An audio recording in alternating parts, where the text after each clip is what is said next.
Acharam Romanos capítulo 1? Vamos ler do 1 ao 4.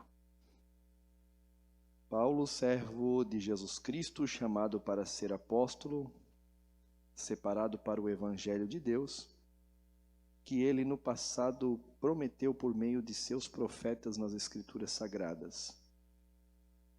Este evangelho diz respeito ao seu filho, o qual, segundo a carne, veio da descendência de Davi, e foi designado Filho de Deus com poder, segundo o Espírito de santidade pela ressurreição dos mortos, a saber, Jesus Cristo, nosso Senhor. Amém? Amém. Querido Deus, te dou graças, eu te louvo aqui nesta noite de estar diante da tua presença. Te agradecemos por tua bondade sobre nossa vida, por tua misericórdia, por tua palavra diante de nós. Aqui, Senhor, hoje para ser ministrada na vida de cada um, Senhor, que aqui está. Te agradecemos, Senhor, te louvamos, porque o Senhor é o nosso Deus e só o Senhor pode nos orientar aqui nesta noite.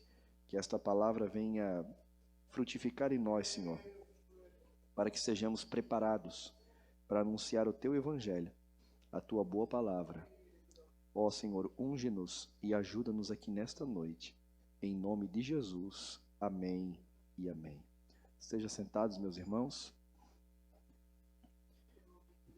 Depois de domingo à noite, eu saí daqui pensando que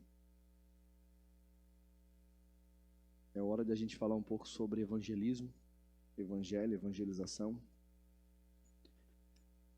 e a gente colocar em prática o nosso cristianismo. Desde que Jesus foi assunto aos céus, só não houve evangelização por 10 dias. Ficar em Jerusalém até que do alto sejais revestido de poder.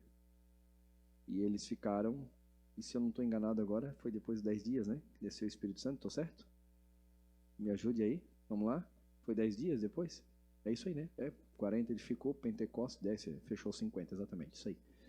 10 dias depois veio o Espírito Santo. Dali em diante, a igreja, ela se multiplicava.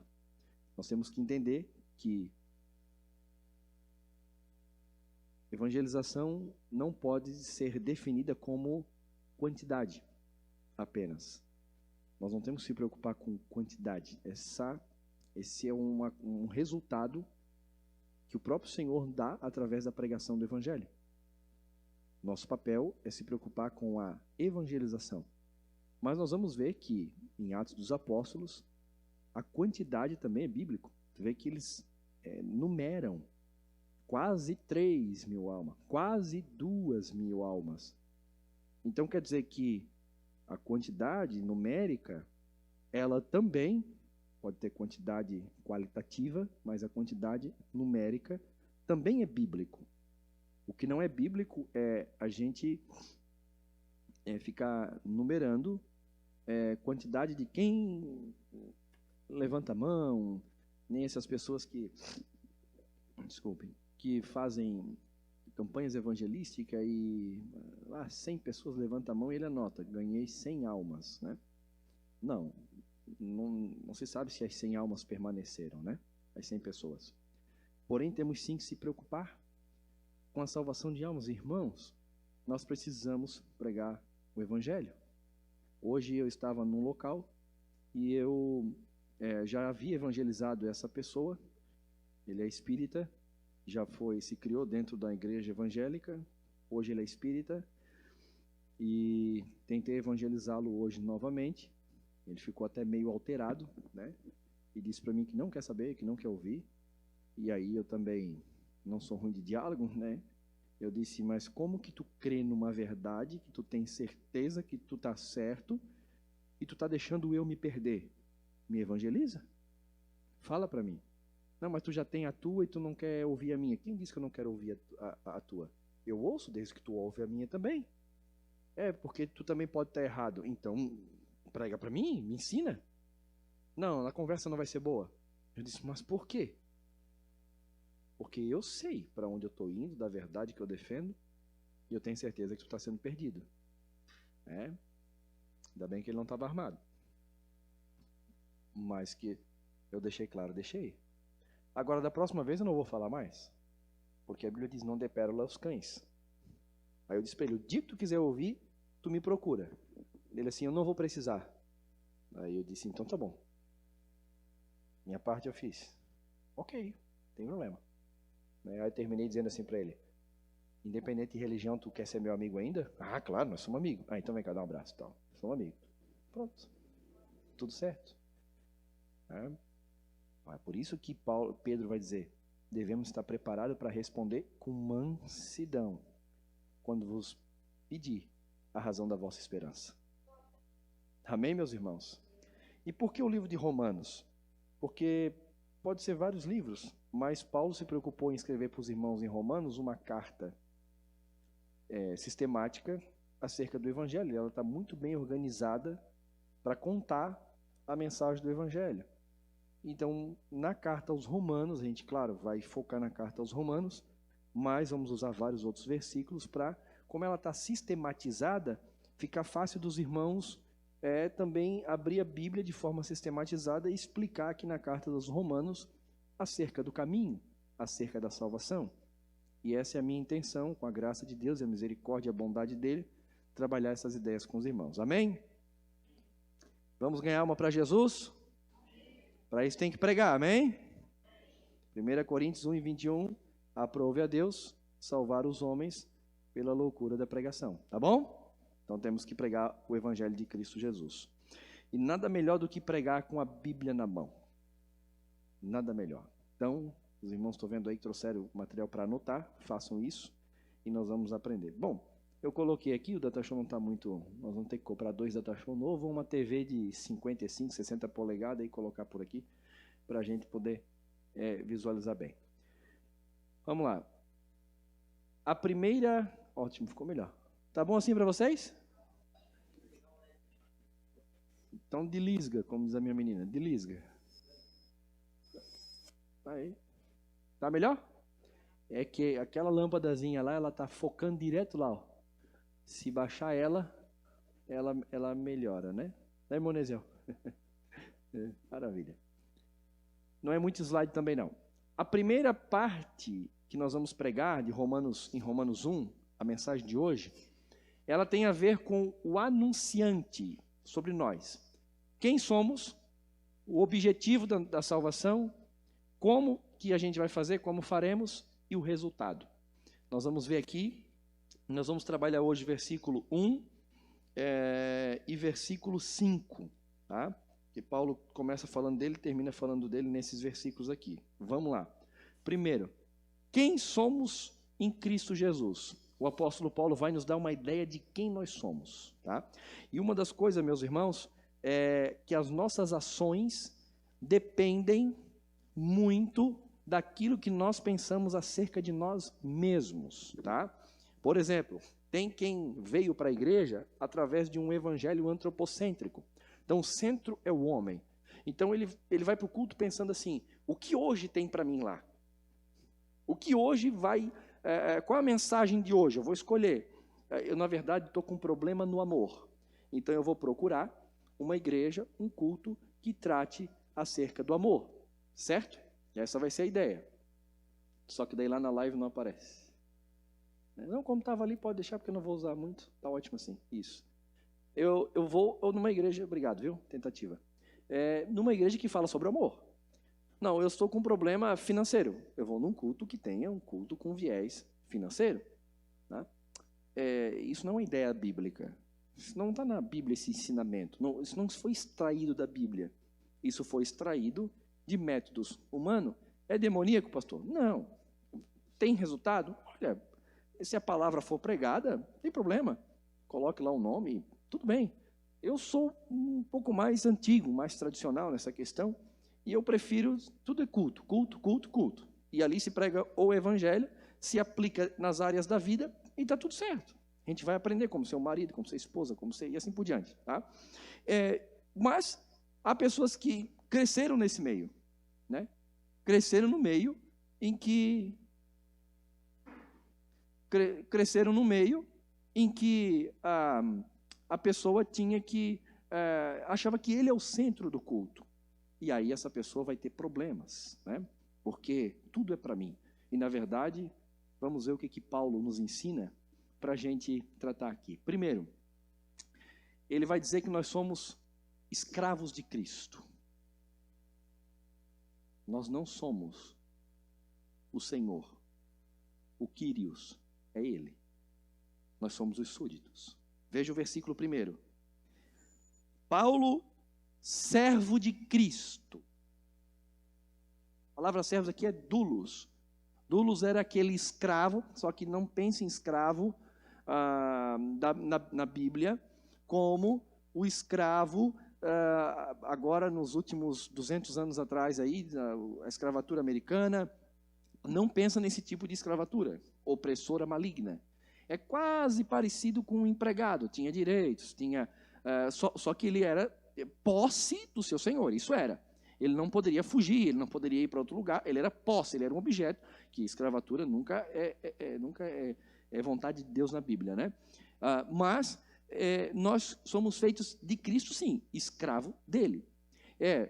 Por quê? Porque ele nos comprou, nos resgatou do império das trevas, nos comprou com seu sangue e agora nós somos posse dele. Não tem como fugir. Ou somos escravos de Satanás, ou somos escravos de Cristo. Não tem como viver sem um Senhor, tá certo? Paulo vai dizer, em primeiro lugar, gente, eu, Paulo, sou um doulos, sou um escravo de Cristo. Então, todo crente salvo é um escravo de Cristo, que, na verdade, é um escravo que ama obedecer a Cristo, que tem o prazer de ter Ele como Senhor. Você ama Ele como teu Senhor? Amém?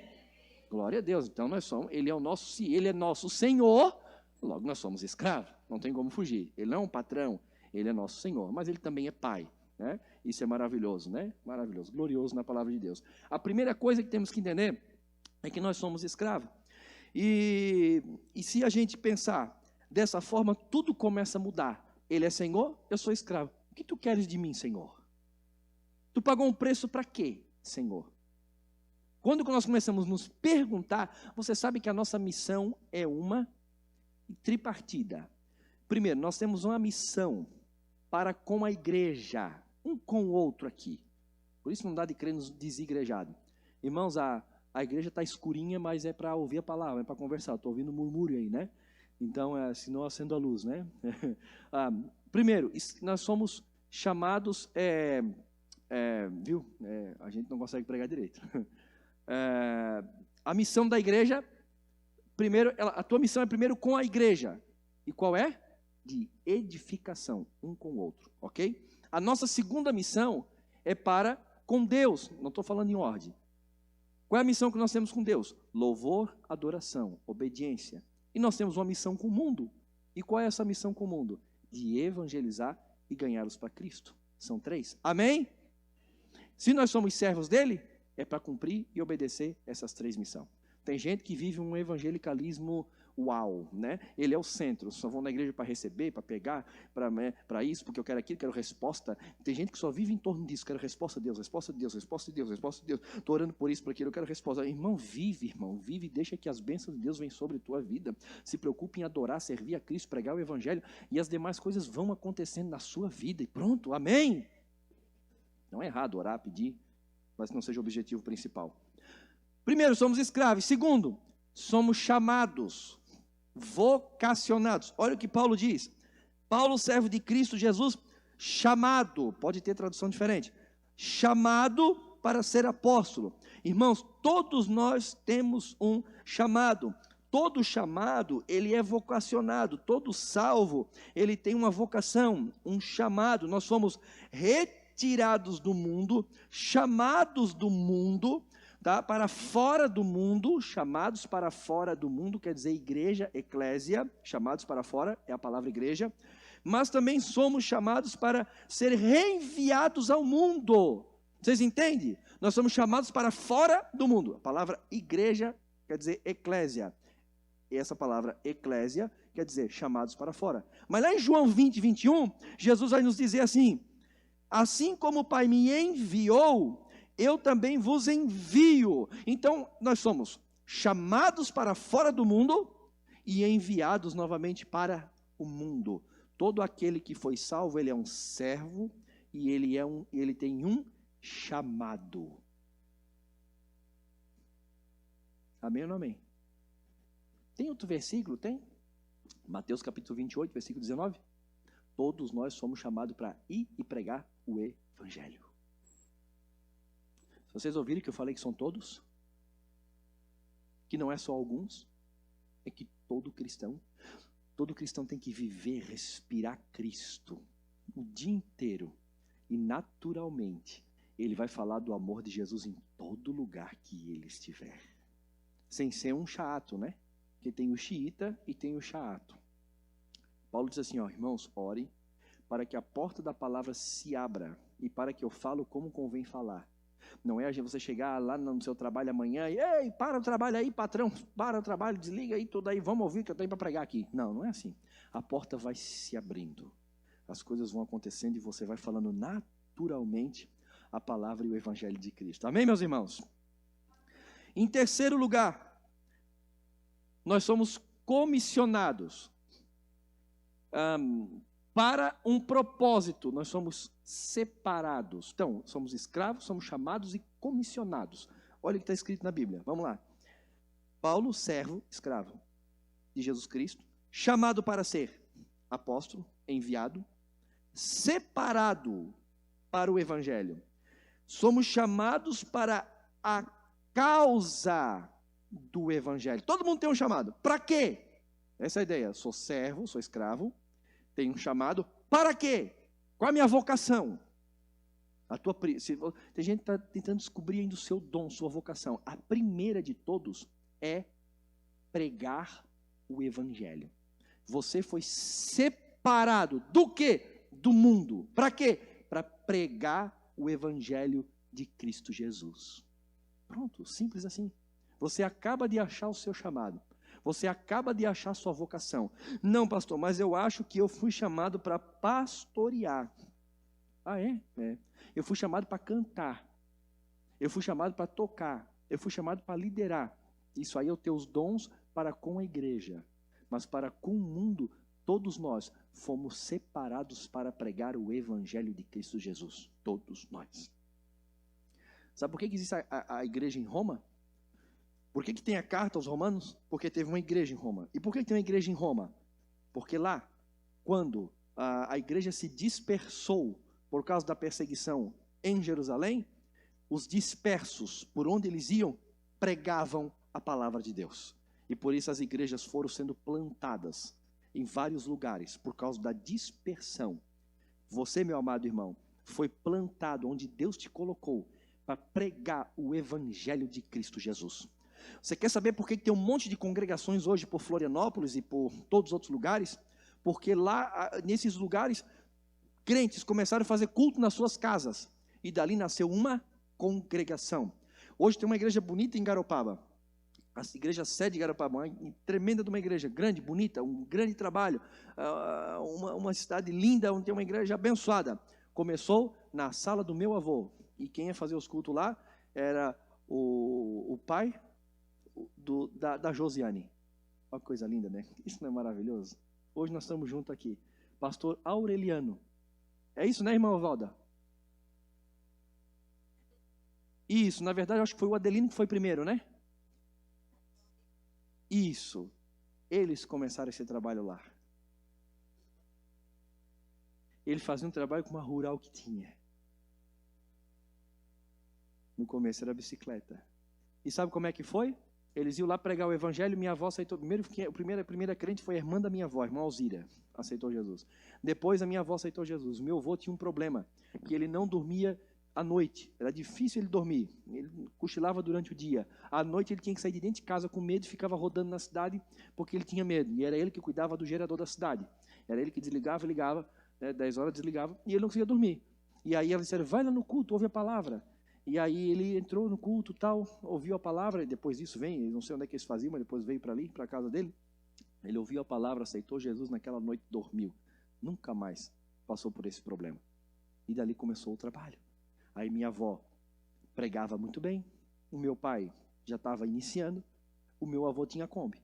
O que eles faziam? Iam para Siriu, Macacu, Gamboa, um monte de lugarzinho ali, pregar o evangelho. Hoje tem igrejas por tudo lá. Inclusive quem veio da Gamboa está aqui, a irmã Ângela, é fruto do trabalho da Gamboa. Quem começou o trabalho lá? Minha avó, meu pai, meu avô. Tá vendo como é maravilhoso? Conversa com ele, você vê. Ele conta tudo para vocês. Quando eu viajo, que eu vou para lá, esses dias eu fui para lá, passei na frente e disse, ó, aqui foi meu pai começou o trabalho. Isso é maravilhoso. E os crentes estão perdendo isso, meus irmãos. Nós não podemos deixar a essência do evangelho, que é pregar, anunciar a palavra. E quando nós começamos a anunciar, tem resultado. E o resultado é almas que vêm e o poder de Deus que é manifesto no meio do povo. Você é escravo, essa é a nossa posição. Nós somos escravos, nós somos vocacionados e nós somos separados, ou seja, temos uma comissão, temos um chamado, temos algo a exercer na obra e no reino de Deus. Você é escravo? Tem escravo aqui hoje? Maravilha. Depois, você sabe que você tem um chamado? Você já sentiu arder esse chamado? É isso. O Senhor tem um chamado para todos nós. Eu queria que vocês marcassem essas palavras aí na Bíblia de vocês. Servo, chamado e separado. Servo, chamado e separado. 30 segundos para você marcar essas palavras. Servo, chamado, separado. Uma sugestão é você ir na Bíblia e riscar ali de lápis ou de caneta, se for embaixo. A caneta não é bom, né? Que aparece no outro lado. Bom é um lápisinho. Risca ali. E você, quando abrir em Romanos, você vai ver. Servo, chamado, separado. Oh, glória, né? Maravilha, coisa boa. Vocês sabiam que até o pastor é chamado para evangelizar? Todo pastor tem que ser um evangelista. Veja o que Paulo disse para Paulo. Paulo disse para Timóteo. Mas tu, sê sóbrio em tudo, sofre as aflições, faze a obra de um evangelista, cumpre o teu ministério.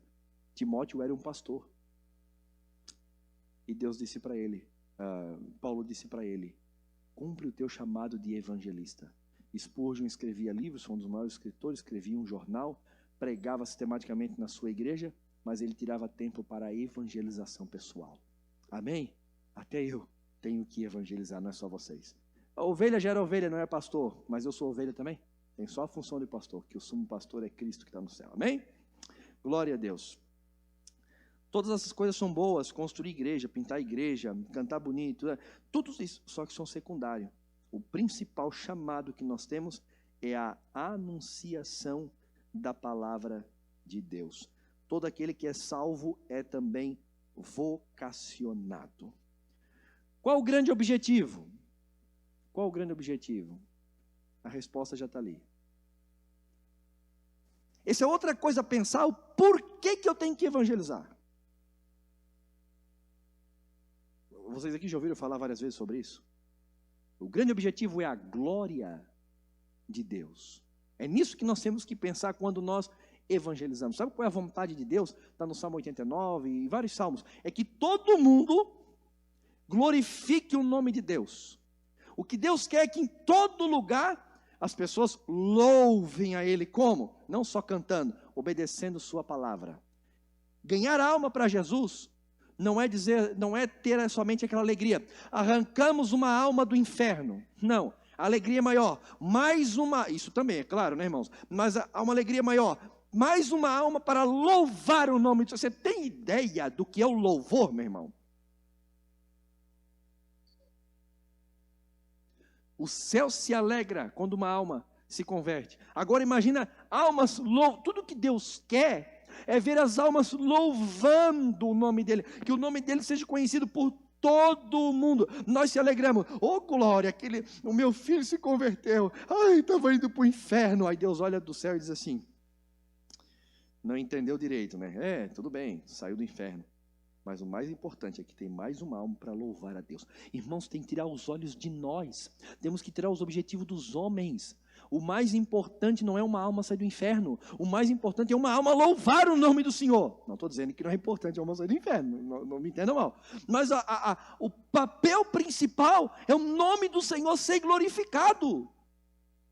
Vir ao culto. Tem gente que diz assim, hoje eu estou bem, não quero ir, não estou afim, não preciso de nada. Não, irmãos, o objetivo de vir ao culto é adorar a Deus e ouvir a sua lei. Tem a ver com Ele. Quando nós colocamos as coisas de Deus para Deus na frente, tudo muda o objetivo, e é isso que nós temos que pensar.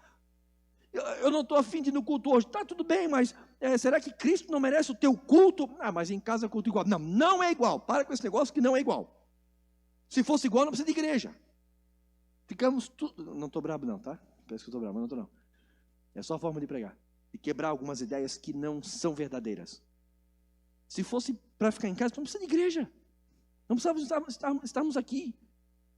Jesus disse, quando vos reunir 2 ou 3 no meu nome, ali eu estarei. Deixa eu falar uma verdade aqui. Tem muito crente fraco na fé, porque falta culto sem necessidade. Espera aí, vou arrumar. O resultado de uma vida fraca na fé é não ter desejo de estar na igreja. Tem gente, eu já passei momentos na minha vida que eu não podia ir na igreja. O trabalho exigia, eu chorava no trabalho. Que era o horário do culto começar, eu estava no trabalho ainda. Eu só ia os domingos. E isso me matava. Porque se eu me acostumasse com isso, seria pior ainda. E graças a Deus que eu nunca me acostumei. Eu sou igrejeiro hoje, não porque eu sou pastor. Muito antes de eu ser pastor, o desejo de estar na igreja sempre foi. O meu pastor nunca chegava primeiro que eu. Eu podia, né, irmãos? Claro, né? Eu podia. Fui congregar na sede. Até o pastor Josué não ganhava de mim. Domingo à noite, com a mulher e com as 3 crianças. Eu chegava primeiro do que ele. Nunca não. Não lembro dele ter chegado primeiro que eu. E por que tu ia cedo, pastor? Alegrei-me quando me disseram, vamos à casa do Senhor. E sabe por que eu ia bem cedo mesmo? Porque eu não tinha atividade nenhuma. Eu sentava lá, e eu adorava, eu glorificava. Ai, que coisa maravilhosa, aleluia. Quando eu pego férias eu faço isso. Eu vou em outras igrejas, denominação, que ninguém me conhece, sento lá e fico, glória a Deus. Mas a gente não ouve o que quer, né? Negócio meio torto, mas tudo bem. Pelo menos eu fui adorar Jesus. Qual o grande objetivo? A glória de Deus. Tudo porque dele, por ele e para ele são todas as coisas. E acabou. Esse é o grande objetivo. Essa é uma máxima do Evangelho. A evangelização é o objetivo. Não é encher a igreja. Tem gente que senta assim, vamos fazer uma conta aqui que nós precisamos encher essa igreja. Nós precisamos aqui, quanto que tem de crente em tal lugar? Tanto, não, precisamos botar para tanto. Aí são vários métodos para encher a igreja. Mas o objetivo não é encher a igreja.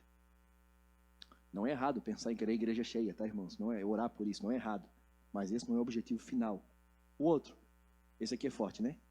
Não é por amor às almas. Eu não estou dizendo que nós não devemos ter amor às almas. Paulo vai dizer em Romanos 9:3 assim, porque eu mesmo desejaria ser anátema, separado de Cristo, por amor de meus irmãos, meus compatriotas, segundo a carne. Por amor, Paulo queria pregar. Mas o objetivo maior não é por amor às almas. Agora, se nós não tiver amor às almas, nós não temos nenhum amor de Deus. Tá? Porque quem tem o amor de Deus, ama até o seu inimigo. Amém? Mas o objetivo principal não é o amor às almas. Paulo vai nos mostrar que não é isso. O objetivo principal, como está lá em cima, é a glória de Deus. Versículo 5, vamos ler. Por meio dele, viemos a receber graça e apostolado, por amor do seu nome. Por causa do quê? Do nome. Por que ele foi enviado? Apóstolo. Por causa do nome. Por amor ao nome. Ou seja, se você for evangelizar, irmão, por qualquer outro objetivo, que não seja ver o nome do Senhor ser glorificado, a evangelização não vai dar certo. Ela até pode dar resultado, mas ela não é certa. Porque o grande objetivo de evangelizarmos, de você ser um evangelista, um pregador da palavra, é por amor ao nome, para a glória do nome no Senhor. É quando você quer ver o reino de Deus avançar, o nome de Deus avançar, o nome de Deus aparecer. É quando você tem isso em mente, é que você prega o reino de Deus. Porque senão não tem objetivo. Como eu comecei, eu quero estar perto de terminar dizendo, nós aprendemos tudo errado. Nós achamos que o evangelho tem a ver conosco. O evangelho tem a ver com Deus, porque é o evangelho de Deus. Vocês acham, muitos pensam que Jesus veio por causa de nós. Jesus veio por causa dele. Então o que somos nós? Não sobra nada para nós, irmãos. Vocês querem ver um texto? Isaías 48:11. Deixa eu ver se eu marquei ele aqui na mensagem. Está aqui. Por amor de mim o farei. Por quê? Como seria profanado o meu nome? E a minha glória não dou a outro. Deus está dizendo para Israel, sabe por que, Israel, que eu estou resgatando, que eu vou resgatar vocês? Sabe por que eu vou perdoar vocês? Sabe por que eu vou trazer vocês do cativeiro? Por amor de mim. Não é por amor de vocês. Não é que Deus não nos ama. Porque Deus amou o mundo de tal maneira que enviou o seu Filho unigênito para todo aquele que nele crê, não pereça, mas tenha vida eterna. Ele nos ama sim, mas Ele faz tudo isso, acima de tudo, por amor de si mesmo. E se nós não pensarmos igual, nós não fizemos a obra do reino. Mas quando nós pensamos em Cristo, porque dele, por Ele e para Ele, será que não cai um compromisso sobre a sua vida? Meu Deus, o que eu estou fazendo para Cristo? Será que você não lembra, quando digo você, estou falando para mim, tá? Será que você não lembra da parábola dos talentos que ele veio, ou das minas, que ele veio, deixou as minas ou o talento conosco, e foi, e ele voltaria. E ele vai pedir conta quando ele voltar. E o que nós vamos ter para apresentar? O que eu vou poder apresentar? Já parou para pensar nisso? E não adianta dizer, não, eu pastoreei a tua igreja. Não adianta. Não, eu tocava e cantava na igreja. Não adianta. O que Deus quer de nós, além disso, é que nós venhamos anunciar o seu nome. Por isso que a igreja primitiva ganhava almas todos os dias, o Senhor acrescentava as almas que tinha que salvar. Por isso que a Assembleia de Deus, ela iniciou com uma obra missionária. Deus deu uma visão para Daniel Bergo Navingre. Uma cidade chamada Belém. Foram para o mapa, acharam Belém do Pará, é para lá que nós vamos. Vieram para cá para quê? Para ganhar almas. Por isso que o nome da Assembleia de Deus é Assembleia de Deus Missão. Aí depois saiu Madureira, saiu várias. A primeira, Assembleia de Deus Missão, da qual nós fizemos parte. Por quê? Porque nós somos chamados a fazer missão e pronto. Olha, meus irmãos, dizem que as palavras mais importantes de um homem é quando ele está para morrer. Mas imagina as palavras de um homem que ressuscita. E Jesus ressuscitou. E qual foi as últimas palavras dele antes de ir para o céu? E de pregar o evangelho. Ou seja, diante de tudo que vocês viram, aprenderam, diante de tudo que vocês puderam conhecer de mim, deixa eu dizer uma coisa, agora vão e preguem esse evangelho. Se nós perder isso, acabou a igreja. O que Jesus disse? Olha, vocês são o sal da terra. Se vocês perderem a salinidade, se tornar insípido, só serve para ser pisado pelos homens. Irmãos, se nós não pregar o evangelho genuíno, que para pregar tem que viver. Então, o único meio de nós viver santo e cheio do poder é pregando o evangelho. Vocês estão entendendo? O único meio de viver santo e cheio do Espírito Santo é pregando. Se nós deixar de pregar, é igual um atleta que, por exemplo, joga futebol. Se ele parar de jogar, ele para de treinar e relaxa na alimentação. porque ele não precisa mais do desempenho. E assim está a igreja. Um atleta que não está se preparando. E Paulo vai dizer, olha, o atleta em tudo se prepara para ganhar uma coroa corruptível. Mas nós não, para uma incorruptível, nós não estamos fazendo nada. Nós, vocês e eu, todos nós aqui. Se nós deixarmos da prática da evangelização, nós não vamos entender a mensagem, não vamos entender o evangelho. O Espírito Santo, entre aspas, vai embora, o milagre não acontece e nós vamos virar um clube. Aí Jesus disse assim, se vocês perderem o poder de influência, a salinidade, sabe o que acontece? Serão pisados pelos homens. Aí sim, nós vamos precisar de um governo bem cristão. Que bom que é, né? Temos que lutar por isso. Mas ainda vamos ter que depender. Nós vamos ter que lutar com armas, vamos ter que fazer da forma para vencer no braço, só no braço. E não adianta dobrar joelho, orar, que Jesus vai permitir que nós vamos ser pisados pelo mundo, porque nós não estamos causando diferença neles. Aí pode orar, jejuar, fazer o que for, perder o sabor, são insípidos, joga na estrada e é pisado. Jesus faz exatamente isso, deixa que eles sejam trucidados, até que eles se arrependem e começam a pregar o meu evangelho.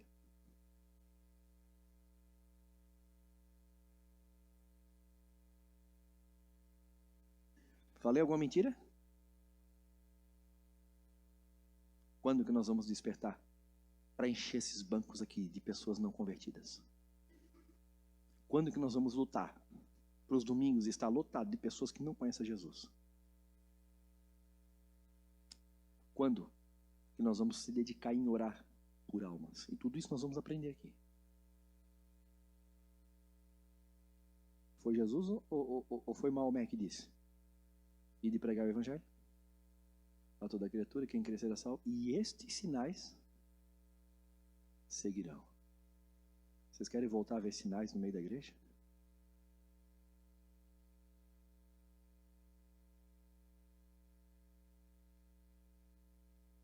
Tem muita gente que está no banco de reserva e está contente. Mas nós, na verdade, nós estamos tudo, como diz o manezinho, encraquilhado. Sabe como é um jogador encraquilhado? Anos sem jogar. Pega o Ronaldinho Gaúcho, aquele lá que chamava de fenômeno, né? Fenômeno mesmo é Jesus, né? Coloca para jogar hoje. Desse tamanho assim. Era apaixonante ver jogar a habilidade, né? A habilidade, esqueci outra palavra. Era de encantar. Bota hoje para ver. Trupica, cai, rola. Tem crente que está gordinho, irmão. Não estou falando físico, espiritual. Coloca ele na frente de um macumbeiro para evangelizar. Perna para quem te quer.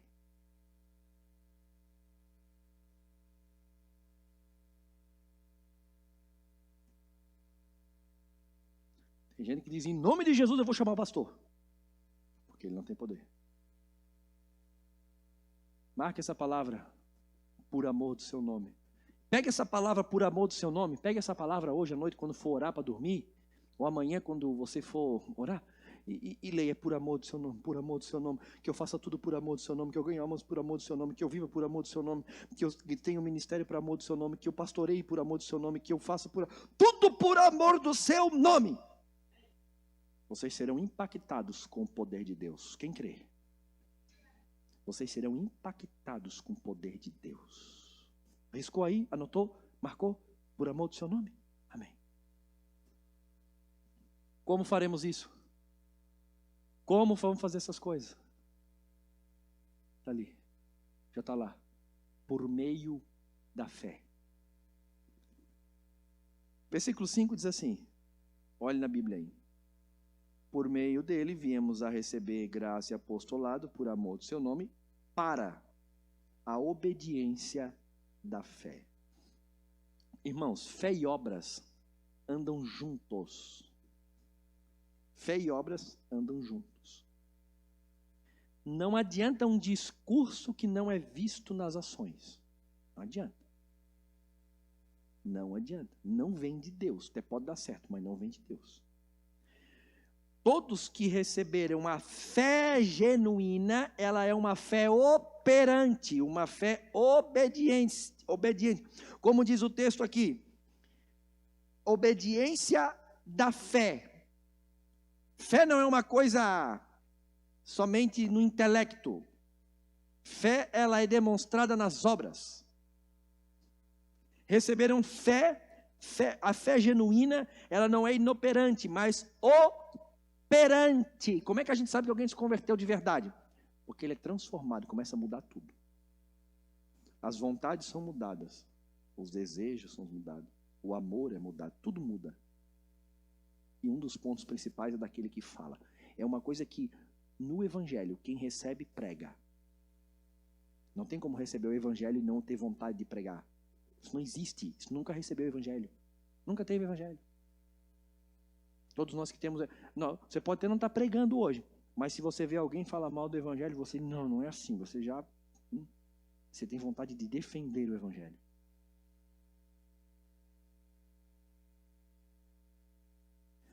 Não adianta ter fé, é preciso obedecer. Ou, quem não obedece, nunca recebeu essa fé. Você já viu alguém na Bíblia que recebeu uma fé somente para si, que não aconteceu algo? Você não vê. Veja Paulo, recebeu do Senhor, já estava pregando em Damasco. Irmãos, ele não fez nenhum curso. Ele não teve nem tempo a Barnabé.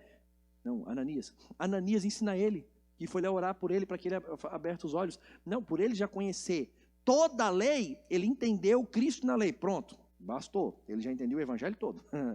Dali ele já começou a pregar o evangelho, queriam matar ele em Damasco, ele já teve que fugir, desceu o muro lá escondido, já foi na hora. O maior evangelista de Santa Catarina, Marchione, já falei dele aqui, se converteu na noite que ele veio para frente, no início da igreja aqui em Florianópolis, na Almirante Lamego, era uma congregação que tinha ele na Almirante Lamego.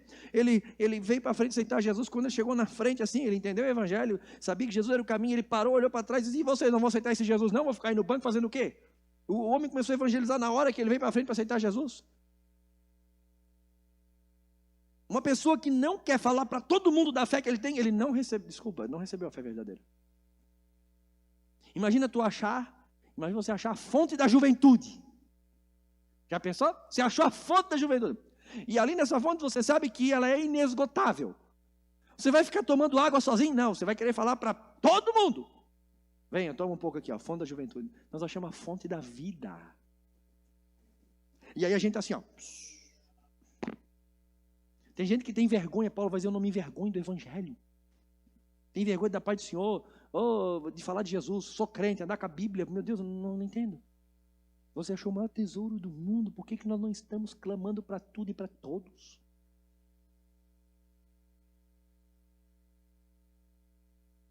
Vocês entenderam, irmão? Vocês entenderam? Amém?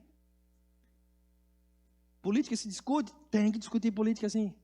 Mas estou vendo nos últimos dias os crentes mas falam mais de política que de Jesus. Capaz de brigar pelo candidato. Para brigar por Jesus é difícil. Alguma coisa está errada. Mas no nome de Jesus vai fazer uma obra na nossa vida, amém? Amém? Oh, glória a Jesus, Jesus é bom, né? Vamos lá. Marque na Bíblia aqui, ó. Fé obediente, obediência da fé. Marque isso, que a nossa fé tem que ser obediente. Oh, glória a Jesus. Aleluia. Por último, qual é o resultado? Está lá, e aqui eu termino. Versículo 5. Eu acho que é o 6 ou é o 5? É o 5 ainda. Para a obediência da fé entre todos os gentios. Opa, volta. Qual o resultado? Muitos serão convertidos a Cristo. Para quem que nós temos que pregar? Para quem? Todos. Para todos os gentios. É que o texto está ali, gentios, né? Para todos os gentios. Oi? Porque depois Paulo vai dizer lá na frente que é para judeu, né? Porque aqui, como ele está falando para o povo lá em Roma, né? Que são gentios, então ele está pregando para um povo lá fora, né? Mas depois ele vai dizer em Romanos 1,16 que é o poder de Deus para a salvação, primeiro do judeu, depois do gentio, né? Então a gente só, texto com contexto, a gente já arruma o negócio, né? Tá aí. Para quem que nós temos que pregar? Para todos. Qual o resultado? Salvação de almas. Oh, glória. Faz tempo que a gente não vê aquelas multidões aceitando Jesus assim, de encher a igreja, né? De dar uma arredada e as igrejas ficam cheias de repente, e aí arrumar um problema, só que é um problema bom de se resolver. As igrejas vão crescendo, vão aumentando, e tem que chegar no pastor, tem que fazer 2 cultos, 3 cultos, pastor, não cabe mais, tem que quebrar a parede, arrebentar a parede. E hoje dá para nós começar a fechar a igreja já, diminuindo. Porque às vezes os cultos tem pouquinha gente, a gente tem que ir, né? Diminuindo, as igrejas estão diminuindo, irmãos. As igrejas de Florianópolis foram construídas aí há 30 anos atrás, elas são as mesmas. Não precisa de expansão. Agora teve uma lá, Gilgal, lá no Rio Vermelho. Precisou expandir. A igreja está enorme lá, porque superlotou. Mas claro, fechou 2. Fechou Gilgal, fechou outra. Daí foi tudo para uma, cresceu. E é um bairro que está em grande crescimento, aí não vai caber mesmo. Mas quero ver acontecer em outros lugares, acontecer geral, tem que acontecer em todos. Que receber crente pronto é fácil. E aqui nessa igreja tem pastores, tem mais de um. Aqui tem discipuladores, conhecedores, tem mestre. Amém, irmãos? Amém ou não amém? Aqui tem tudo. Aqui tem pessoas idôneas, pessoas que para aconselhamento, temos tudo. Mas precisamos pregar o evangelho e trazer as almas para este lugar. Amém? Eu vou deixar uma tarefinha para vocês. Qual é? Eu não vou falar tudo, não vamos sair daqui pronto para correr amanhã, até porque é o Espírito Santo que vai ter que nos trabalhar em nossa vida para isso. E nós vamos estudando aqui, e muitas coisas nós vamos aprendendo como fazer. Mas uma delas, a primeira mensagem de hoje é: você precisa se preparar. Você precisa entender o teu chamado. Você precisa compreender o que Deus tem para você através da tua vida, e é para todos. E quando você entender isso, o chamado que você tem, sabe o que as testemunhas de Jeová estão fazendo, irmãos? Acho que a maioria aqui já recebeu uma ligação deles. Eles ligam aleatoriamente e aí falam com você: pode falar um versículo da Bíblia? E começa a pregar. Você sabe o que é isso, irmão? Oh, meu Deus, eles não têm Espírito Santo, nem crê. Não tem porque não crê. E nós que dissemos que temos, somos cheios de Espírito Santo, mas não fizemos. Vai visita lá em casa, não falamos de Jesus, não falamos para os vizinhos, falamos para ninguém. Alguma coisa está errada, irmãos.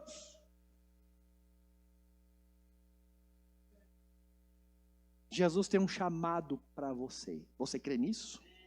Então fique de pé que eu quero orar pela tua vida.